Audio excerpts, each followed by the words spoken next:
मोक्ष मार्गस्य नेतारं तारं वेतारं वेतारं सर्वभूतां कर्मभूतं ज्ञातारं विश्वतत्त्वानं ज्ञातारं विश्वतत् वन्दे वन्दे तद्गुणम्। तद्गुणलब्धये। तत्वार सूत्र की चर्चा और बंध के कारणों पर विचार, ये दो चीजों पर हम चर्चा कर रहे हैं। बंध के कारणों के विचार के रूप में गहराई से विचारा कि मिथ्यात्व के साथ अविरति और प्रमाद, ये भी बंध के ही कारण है। प्रमाद में थोड़े विस्तार से चर्चा की और ये समझने की कोशिश की कि दुनिया जिसे प्रमाद कहती है, जैन दर्शन मात्र उतना ही नहीं बोलता, जैन दर्शन उससे गहरी बात करता है। बराबर।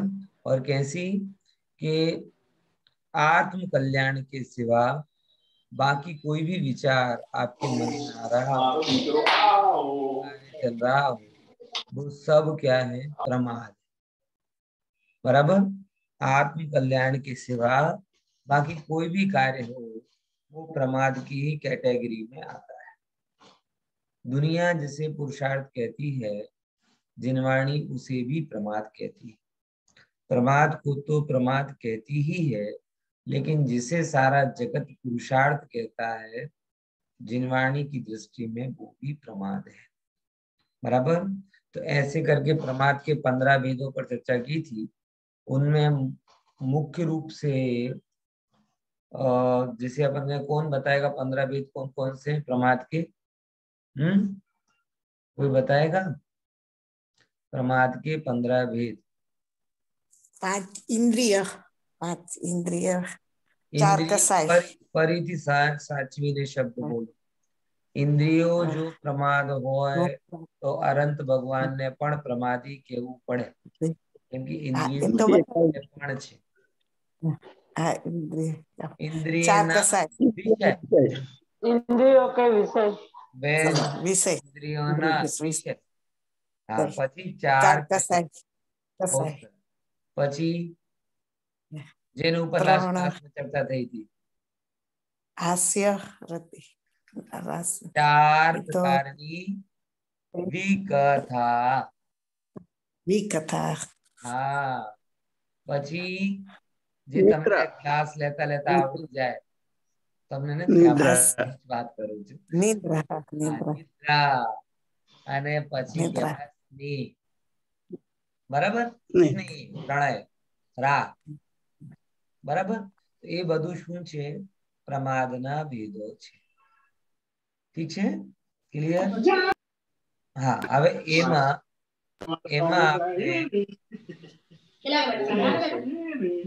દીપિકાબેન તમે મ્યુટ જ રાખો। આમ તો હું તમને મ્યુટ કરી દઉં છું, પણ તમે મ્યુટ જ રાખો તો સારું રહે। આવા 5 ભેદો છે।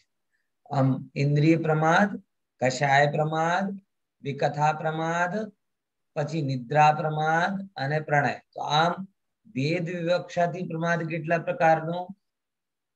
5, 4, 4, બરાબર, અને 1, 1 है ना। અને અભેદ વિવક્ષાથી 5 પ્રકારનો। બરાબર। જ્યારે ઇન્દ્રિય વિષયને 1 ગણવામાં આવે અને વિકથાને 1 ગણવામાં આવે, કષાયને 1 ગણવામાં આવે, ત્યારે 5 હોય, અને ભેદ ગણીએ ત્યારે 15 થઈ જાય। ક્લિયર? હવે આપણે પ્રમાદ રહિત થવું છે તો શું કરવું પડે? પ્રમાદ રહિત થવા માટે શું એકલો સુવાનું ઓછું કરી દઈએ તો પ્રમાદ રહિત થઈ ગયા એવું કહેવાશે? ના। જગત કે છે કે હવે તો તમને પ્રમાદ જ નથી આવતો, પણ જો મગજ બીજી બાજુ ભમતો રહે તો પ્રમાદ જ છે। બરાબર। એટલા માટે આત્મહિતમાં લગાડો તો પ્રમાદ દૂર થાય, અધરવાઇઝ પ્રમાદ જ રહેવા। ડન? ઓકે। હવે આગળ થોડીક વધીશું અને પ્રમાદ સિવાય બીજા જે ભેદો છે, આપણે કહીએ કષાય, એના ઉપર તો આપણે ઘણી ચર્ચા કરેલ છે, એને આપણે સમજીએ। કષાય તો બહુ છે, ભણ્યા પણ છીએ આપણે. એકચ્યુઅલમાં જે મને સૌથી અગત્યની પરિભાષા કશાયોમાં લાગે છે. હા બોલો દિનેશભાઈ, પ્રશ્ન શું છે? આ કષાય અને પ્રમાદના કષાયમાં શું ફેર? હા આ 25 કષાય અને પ્રમાદના 4 કષાય. પ્રશ્ન જેન્યુઇન છે, પણ જો એક વસ્તુ છે કે એક સરળ ભાષામાં આપણે એને વિભાજન કરી શકીએ. આમ તો એક વચ્ચે મળી જાય છે, અને હું વારંવાર તમને કહું છું કે જેટલા પણ વિભાવ પરિણામ છે એ બધા વિભાવ પરિણામને આપણે એક શબ્દમાં કશાય કહી શકીએ છીએ, બરાબર? પણ હવે એક પ્રશ્ન આવે કે પ્રમાદ અને કશાય, આગળ પણ કશાય આવશે અને ભેદોમાં પણ કશાય લીધી છે. તો બહુ જેન્યુઇન પ્રશ્ન છે કે બે વચ્ચે કઈ ડિફરન્ટ છે કે નહીં? તો એક અપેક્ષાથી ડિફરન્ટ નથી અને એક અપેક્ષાથી છે. કઈ અપેક્ષાથી નથી? જ્યારે બંનેને કશાય પરિણામ રૂપે ગણીએ ત્યારે કોઈ ભેદ નથી, પણ એક હોય છે ઇન્ટેન્શનલી और એક હોય છે માઇક્રો, સૂક્ષ્મતા. તો જ્યારે તમે અભિપ્રાય પૂર્વક, રુચિપૂર્વક, જાણી જોઈને કશાય કરો છો ત્યારે પ્રમાદમાં, બરાબર? અને જ્યારે તમારું આ વ્યક્ત અભિપ્રાય નથી હોતો પણ અવ્યક્ત રૂપે ચાલે ત્યારે કશાયમાં. એનું લોજિક એ છે કે 6મા ગુણસ્થાન સુધી પ્રમાદ હોય છે, 7માથી ઉપર પ્રમાદ હોતો નથી, પણ 7માથી ઉપર પણ કશાય હોય છે. લોજિક બેસ્યો? ખ્યાલમાં આવે છે? 6મા ગુણસ્થાન સુધી શું હોય છે? પ્રમાદ હોય છે, પણ 7માથી ઉપર જઈએ તો 7માથી ઉપર જવામાં શું કહેવાય કે પ્રમાદ નહીં હોતો પણ કશાય હોય છે, અને 7માથી ઉપર ઇન્ટેન્શનલી કોઈ ક્રિયાઓ હોતી નથી. શું નથી હોતી? ઇન્ટેન્શનલી ક્રિયાઓ હોતી નથી. એનાથી એ સિદ્ધ થાય છે કે આ કદાચ બુદ્ધિપૂર્વક અને અબુદ્ધિપૂર્વકની વ્યવસ્થાથી સર્જાયેલી વાત છે, બરાબર? ખ્યાલમાં આવે છે કે નહીં? દિનેશભાઈ બેસી વાત થોડી ઘણી? હે? સારું, ચલો હવે આપણે આગળ વધીશું. તો એક વસ્તુ તો ત્યાં આવી ગઈ કે આ કશાય, પણ જે કશાયની ચર્ચામાં જે સૌથી વધારે અગત્યની છે એ છે એની ડેફિનેશન. મને તો વારંવાર જ્યારે પણ હું કશાયનું ચેપ્ટર ભણાવું છું ત્યારે મને સૌથી વધારે અપીલ એની પરિભાષા કરે છે. શું છે એના અંદરમાં કે કશાય કોને કહે છે? બધાને આવડતી હશે, હું સ્ક્રીન મારે એટલા માટે નથી રાખતો કે બધાને આવડતી હશે. કોણ ડેફિનેશન કહેશે મને? બાલબુદ્ધની છે જે,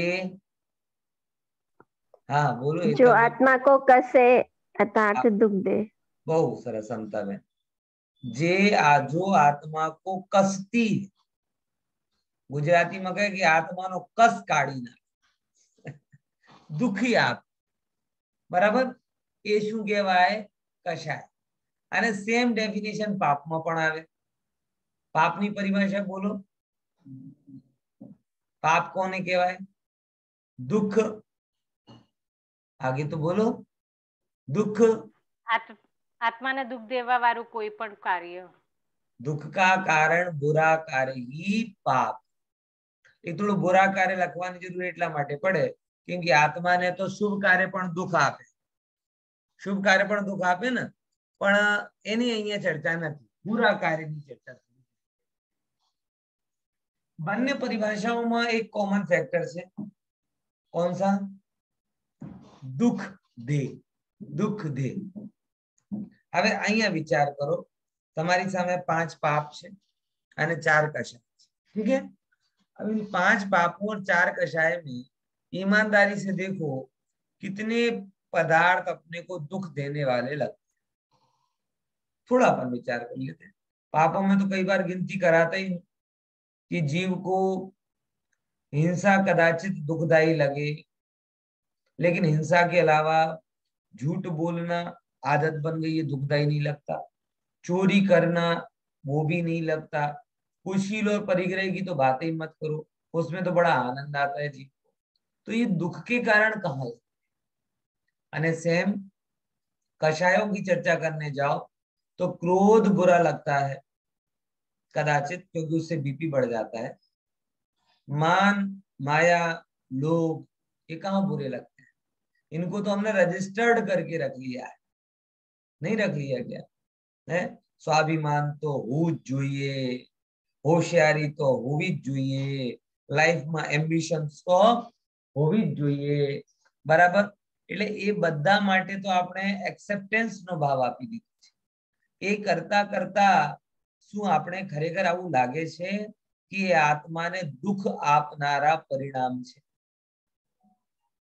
બતાવો, ખરેખર એ આપણે ફીલ થતો નથી. જેમ તમે મઈની ગરમીમાં તડકામાં બહાર નીકળો, તરત જ તમને કોઈ કહેવા નહીં આવે કે બહુ ગરમી છે. તરત જ તમને શું ફીલ થાય? આપોઆપ લાગીને તડકો છે, ગરમી છે. કોઈને પૂછવાની જરૂર પડે કે પૂછ્યા વગર જ્ઞાન થાય? એવું કશાય કર્યા પછી આપણે એમ તરત ફીલ થાય कि बहु मैं दुख नु कारण કર્યું है? आप विचारवानी बात तमने कहूं कि जो हम लोग वास्तव में अगर इस चीज को गहराई से समझें तो अपने अंदर में हमें स्पष्ट ख्याल में आएगा कि कषाय को हम कहते तो है आत्मा को दुख दे, पर हमें लगती नहीं. अच्छा, हमें क्रोध करना बुरा नहीं लगता, लेकिन कोई क्रोधी कह दे तो बुरा लग जाता है. मान करना बुरा नहीं लगता, लेकिन कोई कहे तुम बड़े एटीट्यूड वाले, तुरंत बुरा लग जाता है. बराबर? कोई कोई उस कपट को होशियारी के नाम से कहे तो हम अपने सीना चौड़ा कर लेते, देखो हम तो होशियार है. और वही होशियारी को कोई तुम्हारी होशियार, गुरुदेव के सामने ऐसे ही आता था, आ जीवनी चतुराई चार गति ने चार गति में परिभ्रमण करावे. तो उसी चतुराई को अगर वो कषाय के नाम से कहते, कषाई कह दे तो बुरा लग जाता.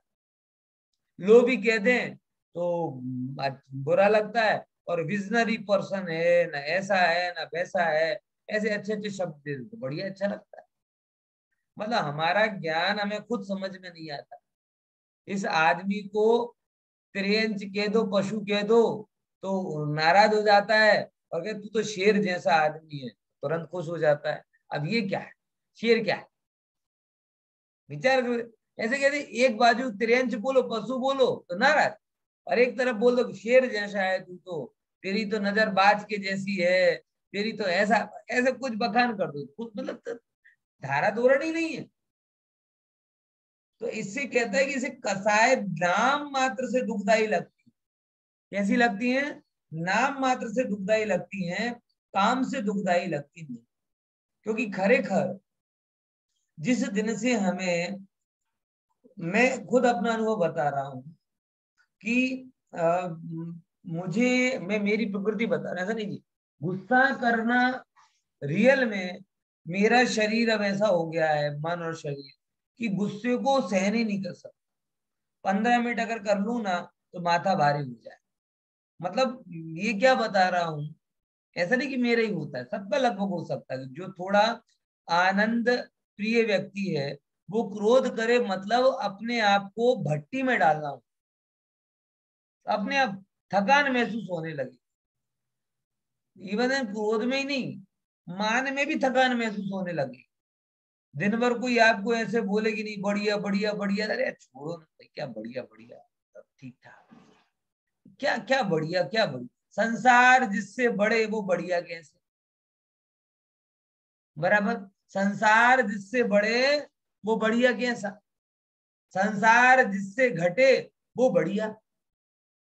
अपन तो वैभव बढ़ाते, बहुत बढ़िया बढ़िया बढ़िया, मतलब बधारनारो, सेने बधारनारो सारू होय, संसार बधारनारो कि मोक्ष मार्ग ऊपर तमने बधारनारो. भैया जिसे जगत बढ़िया बोलता है हमें तो सब घटिया लगता है. कई बार मैं सिलवानी घर पे जाता हूँ ना तो सब कहते हैं कि बहु हम बढ़िया मजा करके आए ना, तो बढ़िया बढ़िया कुछ नहीं, घटिया हो गया. यहाँ पे रहते तो 2 बार स्वाध्याय तो होता था, वहां जाते हैं तो 1 बार भी स्वाध्याय नहीं होता. बस इस घर से ससुराल से घर पे, घर से ससुराल में, मेरे तो दोनों वही हैं, तो उछल कूद मंत्रालय चलता रहता और कुछ नहीं. यहाँ से वहां, वहां से यहाँ, गुजराती में कहिए तो खाटला थी, पाटला पाटला थी खाटलो। હવે એમાં શું बढ़िया बढ़िया बढ़िया बराबर ख्याल में आवे है। अब लेकिन ये आप लोगों से तो कह रहा हूँ, सिलवानी में कहूँ तो 2 दिन के लिए आता, उसमें भी ज्ञान बघाड़ने लगता है? बस ठीक है, चुपचाप रहो। हाँ, ये है थोड़ा सा। आप अगर इसके आनंद को, सच बताऊं मैं समराइज करके बोलूं, तो जिसने ज्ञान के आनंद को चखा है उसको ही कषाय दुखदाई लगती। क्या बोला? जो मतलब आपको आपके अंदर में लिखने लायक जो बात है वो ये है कि जिसने ज्ञान के आनंद को चखा है उसे ही कषाय दुखदाई लगती है।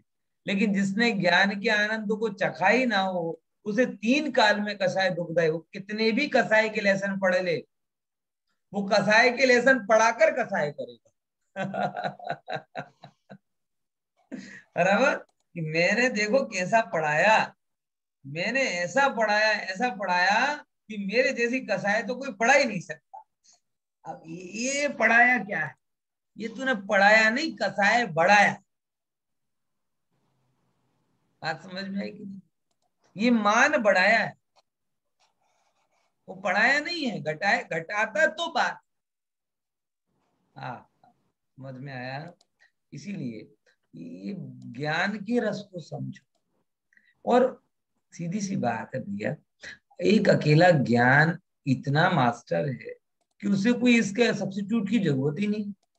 कसाई कमजोर है इसीलिए उसे सबकी जरूरत पड़ती है। पड़ती कि नहीं पड़ती? देखो ऐसे समझो, कषाय कमजोर है, ज्ञान मजबूत है। कैसे समझना? देखो अकेला मान मान इतना मजबूत नहीं होता। जैसे ही मान पर जरा सी चोट होती है वो कमजोर पड़ जाता है, तो क्रोध आ जाता है सपोर्ट करने के लिए। मैं कह रहा हूं ना, मानो मेरी बात, ठीक है? मैं क्या पागल हूं? मेरी बात मतलब मान कमजोर है, जैसे ही मान कमजोर पड़ने लगता है वो बोलता चलो भाई क्रोध को बुलाओ, थोड़े क्रोध का तड़का लगाएंगे तो मान मजबूत हो जाएगा। है? समझ में आया कि नहीं आया? मान मान के साथ साथ लोभ जुड़ जाता है। ये सब कसाय कमजोर है, आपको लगती मजबूत है। और ज्ञान अकेला राजा है, उसे किसी की जरूरत नहीं। ज्ञान अकेला राजा है, इतना स्ट्रांग है कि रत्ती मात्र किसी की जरूरत नहीं होती। अनंत पदार्थों को भी ज्ञान के साथ कोई बात नहीं, मैं हूं ना, जान लूंगा। एक भी हो तो भी कोई बात नहीं, मैं हूं ना, जान लूंगा। ये ज्ञान मजबूत है और कसाई कमजोर। लेकिन जीव ने अनादि से कषायों को ही समझा है, ज्ञान को समझा ही नहीं। इसीलिए कसाय मजबूत लगती हैं और ज्ञान कमजोर लगता है। बराबर ख्याल में आएगी नहीं आया? और मैं आपको वही बताना चाह रहा हूं कि जिस व्यक्ति ने ज्ञान के आनंद को समझा है उसे कोई कसाई की सपोर्ट की जरूरत ही नहीं होती। अब सिंपल उसको ऐसे समझो, चलो कि आपको यहां से मुझे चलो भोपाल जाना, बराबर, और मैंने एक एसी का टिकट ले लिया, बराबर। अब एक एसी का टिकट ले लिया, अब इसके बाद में मैं और कितने टिकट लूंगा? है? बोलो। एक बार ऐसा ही हुआ कि एक गांव के आदमी ने टिकट लिया, तो एक ये वाला टिकट लिया, बता दिया टीसी को। टीसी ने एक वाला बता दिया, साहब ये और चेक कर लो। तो अरे बोले एक ले लिया तो दूसरा क्यों लिया? बोले अरे साहब एक खो गया तो दूसरा काम लगेगा। तो टीसी ने उसका थोड़ा मजा लिया। बोले चलो सपोज 2 हो गए, दूसरा भी खो गया, तब क्या करो? बोले बुद्धू थोड़ी है, हमने तीसरा बैग में भी रखा है। तो जब एक टिकट से काम चलता हो तो 3 टिकट लेना वो मूर्खता की बुद्धिमत्ता। मोक्ष मार्ग में इस मार्ग से उस रास्ते तक पहुंचने के लिए एक ज्ञान का टिकट इनफ, जो आपको संसार सागर पार करा दे। अब कोई जीव ऐसे उस ज्ञान को छोड़कर, और कसाय कसाय कभी अकेली नहीं रह सकता। क्रोध अकेला रहेगा तो मान में आ जाएगा, मान माया में आ जाएगा, लोभ आ जाएगी, काम आ जाएगा, हाथ से जाएगा, रति रति शोका दिए जाएंगे, सब आ जाएंगे। कसाय कुटुंब को लेकर चलती है और ज्ञान सिंह के जैसा ही करता है। क्योंकि वो अपने आप में इतना पर्याप्त। अब जिसे उस ज्ञान का आनंद आया हो, अकेला ज्ञान का आनंद, वो दूसरी चीजों में क्यों पड़ेगा? जिसे ज्ञान का आनंद नहीं है वो अन्य अन्य जगह जाएगा। बराबर। मुझे अगर मान के चलो 50 लाख रुपए की जरूरत है, और मैंने 50 लाख रुपए की जरूरत है, मैंने यहाँ पे दिनेश भाई को बोला, दिनेश भाई मुझे 50 लाख रुपए चाहिए, और दिनेश भाई के पास है, मैंने बोला कोई बात नहीं पंडित जी ले जाओ।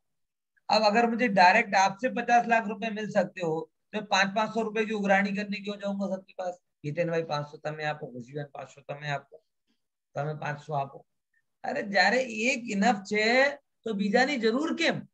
એમ જ્ઞાન ઇનફ છે, कसाय कमजोर।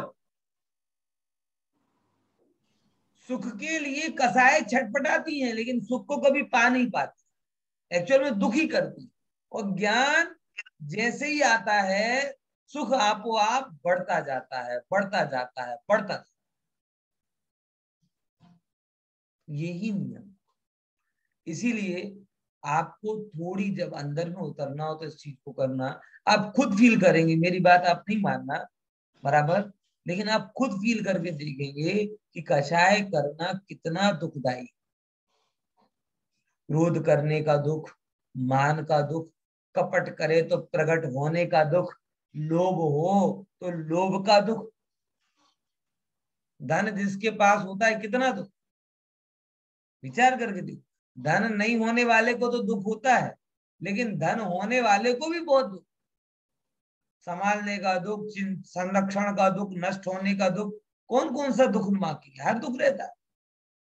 बस दिक्कत ये है कि धन होने वाले के दुख और धन नहीं होने वाले के दुख में सारा जगत धन नहीं होने वाले के दुख को दुख गिनता है, लेकिन धन वाले के दुख को कौन दुख कहे? ये तो मुनिराज कह सकते, बराबर। लेकिन मैं तो अच्छे अच्छे धनवानों को भी जानता हूं जो लिटरली धन की जिनके पास कोई कमी नहीं है, लेकिन सुख का अंश भी उनके पास नहीं।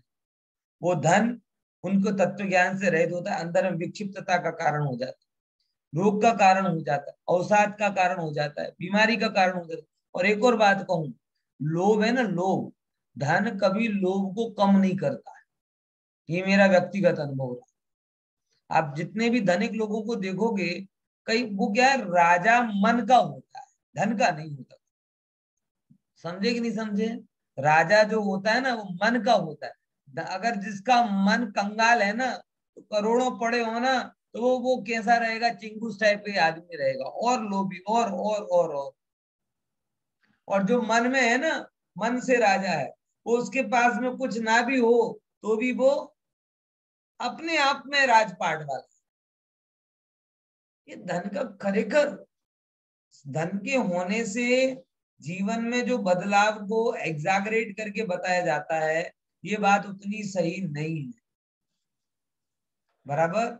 एक आपका जीवन है और जीवन की बनावट है, और वो अगर ज्ञान के हाथों चले ना तो बहुत अच्छी रहती है, और ज्ञान के अलावा अन्य रूप में चले तो बहुत बिगाड़ का कारण बनती है।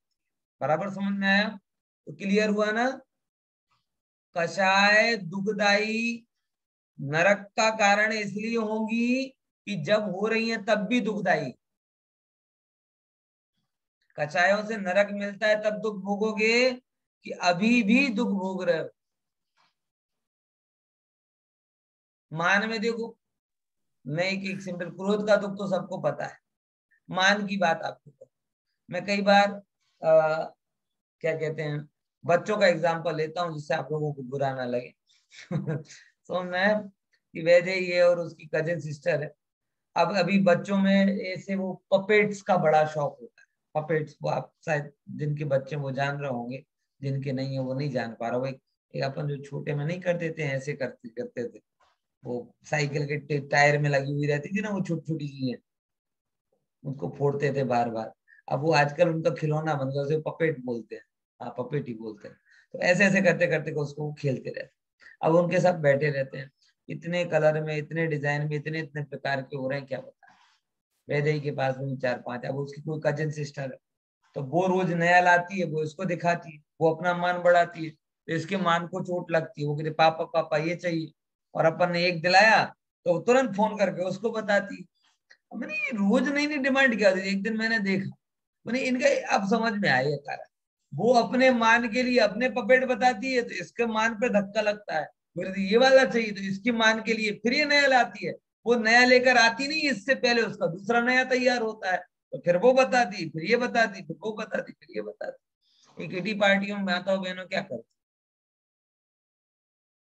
है बराबर। ये जितनी सेठाई है ना, अपनी सेठाई बताना, ये दूसरों को इनविटेशन होता है। अच्छा, अब ये कैसी अपेक्षा है कि हम दूसरों को सामने अपनी तो बड़ाई कर दें और ये अपेक्षा रखे कि दूसरा अपनी बड़ाई ना करे।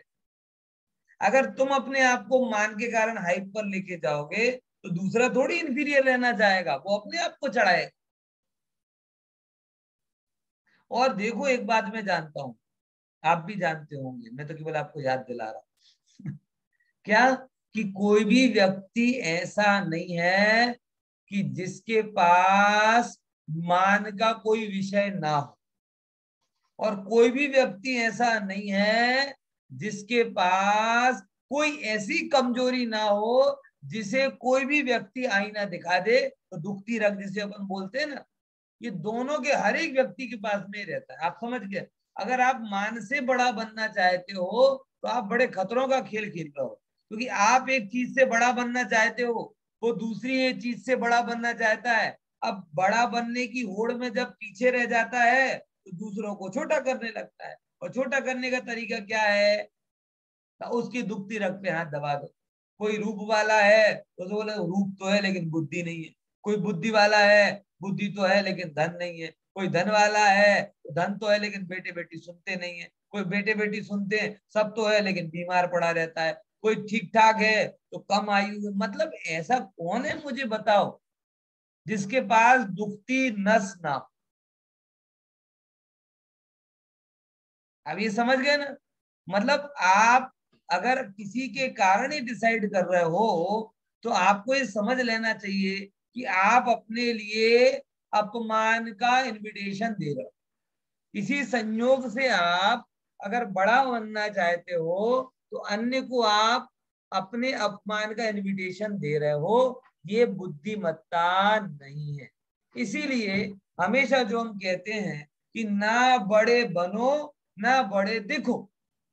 क्या जरूरत है बड़े बनने की, क्या जरूरत है बड़े दिखने की, जैसे हो वैसे रहो ना। दूसरे को बड़ा मानना है तो माने, उसकी मर्जी। दूसरे को मानना है कि तो कुछ नहीं है तो माने, उसकी मर्जी। हम क्यों उसके हिसाब से चले।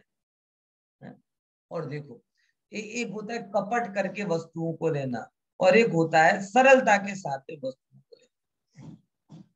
आप वस्तुओं के प्रति एक तो कपट कब करते हो, जब कोई वस्तु आपको बड़ी प्रिय लगती है और जब आपको लगता है सीधी उंगली से काम नहीं चलेगा, उल्टे सीधे। अरे पहले नंबर सीधा सीधा सोचो।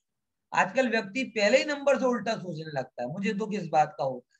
अरे तुम्हें कोई चीज चाहिए तो सीधी बोलो ना, तुम्हें कोई काम करना है तो सीधा सीधा बोलो ना। इतनी गोल गोल रामायण करेगा, फिर बाद में बोलेगा हमें तो ये चाहिए था। अरे इतनी कपट की क्या जरूरत है। पुण्य पर भरोसा रखो। अगर एक तो संतोष का भाव मन में रखो, लोभ और माया दोनों के लिए बोलता हूँ। एक तो क्या रखो अपने अंदर में, संतोष का भाव मन में रखो कि जरूरत ही ना पड़े, जीवन इतना सरल और सिंपल बनाओ कि बहुत ज्यादा अपेक्षा ही ना हो, बराबर। और अगर कोई आपको लग रही है कि मैं नहीं हो पा रहा, तो स्पष्टता के साथ में करो ना कि मेरी ये अपेक्षा है और इसके लिए मुझे इतना धन चाहिए, ये वस्तु चाहिए। कोई भी क्लियर कहो ना। व्यक्ति पहले से ही गोल गोल सीधी सीधे बोले तो उसने ना बोल दिया तो क्या करेंगे। अब वो ना बोलेगा तो तब की बात है, तू पहले क्या हो जाता है, फेल हो। इतना आत्मविश्वास रखो। हाँ, उसमें दोनों ऑप्शन होंगे कि मे भी वो एक्सेप्ट करे ना करे, तो ना कर, वो तो दोनों में कपट करने पर भी हर बार कहाँ सही हो जाता है। कपट करने से हर बार सही हो जाता है क्या। और मैं मेरे अनुभव से कह रहा हूं कि आप सरलता पे भरोसा रखो। कपट का प्रभाव नहीं पड़ता, सरलता का प्रभाव पड़ता। और नहीं पड़े तो कोई बात नहीं, रिजेक्ट ही करेगा ना कोई, क्या करेगा। हमें ये चाहिए था, नहीं किया, नहीं मानना था, नहीं बुरा मान गया तो मान गया, क्या करें, हम दुनिया के लिए थोड़ी जी रहे। बराबर। इसीलिए सबसे पहले सरल बनो और किसी की सरलता को समझो। दोनों बात है। अब हम सरल बन जाए लेकिन कोई सरलता से हमारे सामने बात कहे, इसको तो आते ही नहीं है, सीधे सीधे बोल देता है, सीधे सीधे बोल देता है। तो मतलब सरलता को अप्रिशिएट करो, सरल बनो और सरलता को अप्रिशिएट करो। ये गोल गोल जलेबी जैसा जीवन अच्छा नहीं होता। हमेशा डर में जियो, अरे पर उसको पता चल गया, हमने तो उसको ये बोला था, उसको वो किया। नहीं, आप सहज आप देखोगे आपके व्यक्तित्व में सरलता में एक नैसर्गिक आकर्षण होता है। आप फील करके देख लो। आप अपने चतुर व्यक्ति होते ना, चतुर व्यक्ति, भले ही आज के समय में मेरा एक मानना है कि व्यक्ति चतुर हो जाए बात अलग है, लेकिन सामने वाला भी चतुर है, सामने वाला मूर्ख नहीं है। आप भले कितने चतुर हो जाओ, सामने वाला आपको गलत सिद्ध नहीं कर पाएगा, लेकिन उसके मन में यार ये आदमी ठीक नहीं, ये बात आएगी। आपकी चतुराई वो गलत प्रूफ कर ना पाए वो बात अलग है, क्योंकि उसके लिए प्रूफ करने के लिए तो थोड़ा एडवोकेसी वाला नॉलेज चाहिए ना। अदालत जो भी बोलती है सबूत और गवाह के साथ बोलती है, तो वो जब तक आपके लिए नहीं मिलेंगे तो आपकी चोरी पकड़ी नहीं जाएगी। लेकिन उसके मन में तो आ ही जाता है कि यार आप ठीक नहीं, अंदर से रिस्पेक्ट चला जाता। और सरल व्यक्ति का एक बार कदाचित वो मजाक भी बना दे, लेकिन यार आदमी बहुत सही आदमी, जेन्युइन आदमी। आपकी सरलता, और आप ये स्वाध्याय सुन रहे हैं ना, अब स्वाध्याय सुनने के बाद में आप अपने प्रति जो लोगों का आउटलुक है उसको आप देखेंगे ना, तो ऑटोमेटिकली अगर आपके अंदर में परिवर्तन आया है तो आपके पड़ोस अड़ोस वाले खुद ब खुद कहने लगेंगे नहीं यार कुछ इसके अंदर, ये आदमी ठीक है, आदमी गलत नहीं। इसलिए कपट की जरूरत ही नहीं पड़े, क्योंकि जिस वस्तु को पाने के लिए आप कपट करना चाहते हो, सरलता में वो वस्तु सहज आपको प्राप्त हो जाए। लेकिन आपको उसके पहले नंबर ये तैयार होना पड़ेगा, नहीं हम अपने आप को कषाय करने के लिए प्रिपेयर नहीं कर सकते। ऐसे लोग हैं, निरंतर इच्छा और अपेक्षा के चक्कर में जीना ये बहुत बड़ी गड़बड़ी है भैया। हमेशा जीना इच्छा के लिए नहीं, इच्छाओं के अभाव के, और वो भी किससे, सहजता के साथ में, आत्मज्ञान के बल। और ये बुद्धि जब आपके अंदर में आए तो आपको ये पता होना चाहिए कि ये सब चीजें मैं क्यों कर रहा हूं, ये मैं दुखी होने के लिए नहीं कर रहा। कषायों से अगर मैं बच रहा हूं तो मैं दुखी होने के लिए नहीं बच रहा, बल्कि इन कषायों से मैं दुखी होता हूं तो उससे बचने के लिए काम कर। पॉइंट समझ में आया, ख्याल में आया कि नहीं आया? इस बात को थोड़ा विचारिएगा। और आप अगर ज्ञान की ताकत को समझेंगे तो ज्ञान की ताकत से ही आपको कषाय दुखदायी लगेंगी। ज्ञान के बिना ये सारा का सारा आपका जो भी उपाय है वो आपको दुखदायी कभी नहीं लगेगा, और जब तक दुखदायी नहीं लगेगा आप उसे छोड़ोगे कैसे? बराबर। चलो अब योग क्या कहते हैं, तो कर्म आकर्षण की आत्मा की शक्ति। आत्मा की शक्ति कैसी? जिनसे कर्म आते, इनवाइट होते, जैसे तेल में धूल को आकर्षित करने की एक क्षमता होती है, ऐसे आत्मा के प्रदेशों के कंपन में कर्मों को आकर्षण करने की क्षमता होती है। उसे क्या कहते हैं? योग। जरा अपन, योगा वाला योग नहीं है, योगा वाला। इसीलिए एक बार योग दिवस के ऊपर पे किसी एक मेरे मित्र ने बोला कि तुम आप अखबार में योग के ऊपर लिखो, जैन योग के ऊपर। तो मैंने कहा तुम जैन के हिसाब से अगर योग लिख पाओगे ना तो जैनों में योग को अच्छा नहीं बंद का कारण बोला। अब उसको हम योगा दिवस पे कैसे लिखें? बराबर समझ में आया? ये योगा नहीं है। जैन धर्म में योग मतलब कंपन, और कंपन मतलब क्या? कर्मों के आने का साधन। ठीक है ना? देखो जरा विचार, और क्या कहते हैं आगे। ये 15 प्रकार के होते हैं। ये जो कंपन है वो कितने प्रकार का होता है? 15 प्रकार का। अपन जरा थोड़ा समझते हैं, ज्यादा डीप में नहीं जाऊंगा इसमें। मनोयोग मतलब सही विचार करना, असत्य मतलब गलत विचार करना, उभय मतलब मिक्स विचार करना, और अनुभय मतलब जो मिक्स भी नहीं है, सत्य भी नहीं है और असत्य भी नहीं है, मतलब अलग। उभय मतलब दोनों है और अनुभय मतलब दोनों नहीं। जैसे हम मन में कोई चीज का विचार करें, न जो झूठी है ना सच्ची है ना मिक्स है, लेकिन मन में विचार चल रहा है, तो कौन सा हुआ वो? अनुभय मनोयोग चल रहा है। बराबर। फिर ऐसे वचन में सही बोल रहे हो तो सत्य वचन योग, गलत बोल रहे हो तो असत्य वचन योग, और नरोवा कुंजरोवा बोल रहे हो तो उभय वचन योग। और दोनों नहीं है। किसी ने पूछा कि भाई पंडित जी कल क्लास लोगे? ठीक है देखते हैं। अब उसमें ना हाँ बोला ना बोला, देखते हैं मतलब क्या? हाँ के ना, बोले जो समझना वो समझ। बराबर। अगर जीते रहे तो ले लेंगे, मर गए तो कहां से ले पाएंगे। ऐसा जहां पे ध्वन्यार्थ निकलता हो वो अनुभव वचन योग कहलाता है। काय योग के 7 वेग होते हैं। औदारिक काय योग, औदारिक और के साथ में जो शरीर का मिश्र, ऐसे वैक्रियक शरीर होता है वो वैक्रियक का योग, वैक्रियक मिश्र का योग। आहारक शरीर होता है, आहारक मिश्र का योग, और कार्मण का योग। इस प्रकार से ये कायोग के मिल। अब ये गुणस्थान के हिसाब से जरा देख लो इसे। पहले गुणस्थान में मिथ्यात्व तक बंद होता है, अप टू फोर्थ गुणस्थान में मिथ्यात्व का नहीं होता, बाकी सबका होता है। छठवें गुणस्थान में मिथ्यात्व और अविरति का नहीं होता, लेकिन प्रमाद का बंद होता है। बराबर। 10वें गुणस्थान तक ये इन 3 का नहीं होता, कषाय और योग का होता है। और 13वें गुणस्थान में मात्र योग का बंद होता है और किसी चीज का बंद नहीं होता। इस प्रकार से अलग अलग गुणस्थान में अलग अलग प्रकार से बंध के कारण। पहले गुणस्थान में 5 के 5 हैं और 13वें गुणस्थान में मात्र